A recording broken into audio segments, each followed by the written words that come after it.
একদম কোরআন শরীফের উপরে হাত রেখে বলি এটা আসলে একটা পাপমুক্ত ছবি। ভাইরে, আপনারা তো এই পাপমুক্ত ভাইটিকে চিনেন তাই না? উনি হচ্ছেন বাংলাদেশের একমাত্র নায়ক যিনি পাপমুক্ত সিনেমা করে আলোচনায় এসেছিলেন। তার সিনেমার নাম ছিল ভাইয়ারে।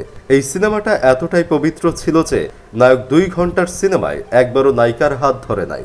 জাতিকে এমন পাপমুক্ত সিনেমা উপহার দেওয়া রাসেল মিয়া নাকি বইয়ের উপর নির্যাতন করার অপরাধে গ্রেফতার হয়েছে। তিনি এফডিসির নির্বাচনের সময় বর্ষা চৌধুরীকে প্রথম দেখেই একটা পাপমুক্ত ধাক্কা খান। তারপরই তিনি সকল হারাম চিন্তা বাদ দিয়ে পাপমুক্তভাবে এই মেয়েকে বিয়েও করে নেন। সংসারের সুখের কথা চিন্তা করে বর্ষা চৌধুরী তার পাপমুক্ত স্বামীকে 5 লাখ টাকা দিয়েছিলেন। তারপর তার স্বামীর এই টাকাই হয়নি। পরবর্তীতে সে তার স্ত্রীর কাছে 65 লাখ টাকা চান আরেকটি পাপমুক্ত সিনেমা বানানোর জন্য। টাকা না দেওয়ার কারণে সে তার স্ত্রীকে মারধর করেন এবং পরবর্তীতে এটা মামলা পর্যন্ত চলে যায়।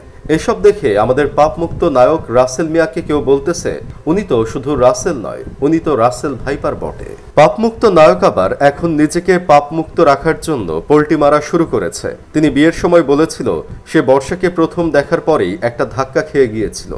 তারপর তার আইডি নিয়ে সোজা সালাম দিয়ে কথাবার্তা শুরু করে দিয়েছিল।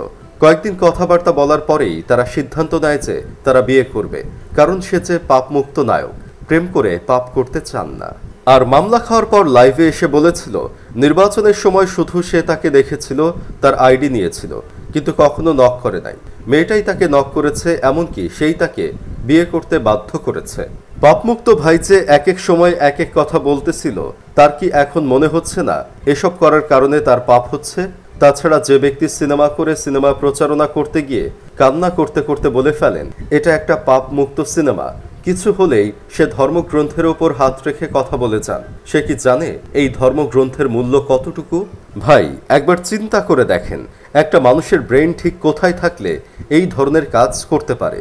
এসব শুনে আমার বন্ধু কেরামত বলতেছে এসব মানুষের যে ব্রেন আছে সেটাই বা কল্পনা করলে কিভাবে? কিছু মানুষের তো ব্রেনই থাকে না। তিনি বিয়ে করার সময় আর বিয়ের পর তাদের সংসার জীবন নিয়ে যত জায়গায় ইন্টারভিউ দিয়েছে সেখানে সে যা বলেছে এইসব কথার ঠিক উল্টো কথাই তিনি এখন কান্না করতে করতে লাইভে এসে বলে যাচ্ছে। আসলে একটা গিরগিটিও এতবার রং বদলায় না যতবার আমাদের রাসেল ভাই তার কথা বদলায়। সে আসলে নিজে বোকা চৌধুরী নাকি আমাদেরকে বোকা চৌধুরী মনে করে, এটাই তো এখনো বুঝতে পারলাম না ভাই। সে কি মনে করে তার দেওয়া পূর্বের ইন্টারভিউগুলো মানুষ আর মনে রাখবে না? জীবনে অনেক বলদ মানুষ দেখেছি, কিন্তু তার মতো বলদ আমি কোথাও দেখি নাই।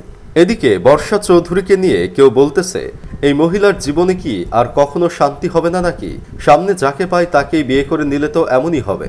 আবার কেউ বলতেছে তার স্বামী মারা যাওয়ার পর সে কত সিম্প্যাথি নিত লাইভ করে, যে স্বামীকে সে ভুলতে পারছে না, কিন্তু 2 মাস যাইতে না যাইতেই সে নতুন কাউকে বিয়ে করে নিছিল।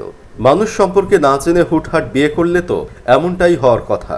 যাই হোক, শেষমেশ আমি গোলাম হোসেন একটা কাজের কথা কই, একটা মাইয়ার চোখ থেকেও এই পরিমাণ পানি বের হয় না যতটা পানি আমাদের পাপমুক্ত নায়ক রাসেল ভাইয়ার চোখ থেকে বের হয় কারণে অকারণে। এজন্য হয়তো সে নায়ক হতে পেরেছিল।